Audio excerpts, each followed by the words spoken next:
একটি কয়েল 8 ঘন্টা জ্বললে যে ধোঁয়া তৈরি হয় তা 100টি সিগারেটের সমতুল্য ক্ষতিকর। এই বিষাক্ত ধোঁয়া সবার আগে আক্রমণ করে ফুসফুস, শরীরের শ্বাসযন্ত্র। বুকের ভেতরে দুটি গোলাপি থলি, যেখানে প্রতিটি শ্বাসে অক্সিজেন রক্তে মেশে। কিন্তু এই সুন্দর অঙ্গের গভীরে আছে 70 কোটি ক্ষুদ্রথলি, অ্যালভিওলাই। PM 2.5 কণা এত ছোট যে কোনো ফিল্টারই আটকাতে পারে না। একবার ঢুকলে চিরকালের জন্য থেকে যায়, দিনের পর দিন জমতে থাকে। ফলে হৃদয়যন্ত্রে রক্তে অক্সিজেন কম, মানে হৃদয়যন্ত্রকে বেশি কাজ করতে হয়। তার উপরে PM 2.5 রক্তনালীতে প্রদাহ তৈরি করে।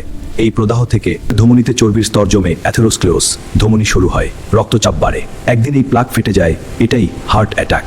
এবং একই রক্ত পৌঁছায় মস্তিষ্কে। কয়েলের পাইরেথ্রয়েড একটি নিউরোটক্সিন। এটি মশার স্নায়ুকে মেরে ফেলে। একই আঘাত মানুষের স্নায়ুতেও করে, শুধু পরিমাণে কম। কিন্তু দীর্ঘদিন ধরে এই বিষ স্নায়ুর সোডিয়াম চ্যানেল আটকে দেয়। নিউরন অনিয়ন্ত্রিতভাবে ফায়ার করে, তারপর ক্লান্ত হয়ে নিভে যায়। ফলাফল মাথা ব্যথা, ঝিমঝিম, স্মৃতিশক্তি হ্রাস। শিশুদের ক্ষেত্রে আরো ভয়ঙ্কর, কারণ শিশুদের ব্লাড ব্রেন ব্যারিয়ার এখনো অসম্পূর্ণ।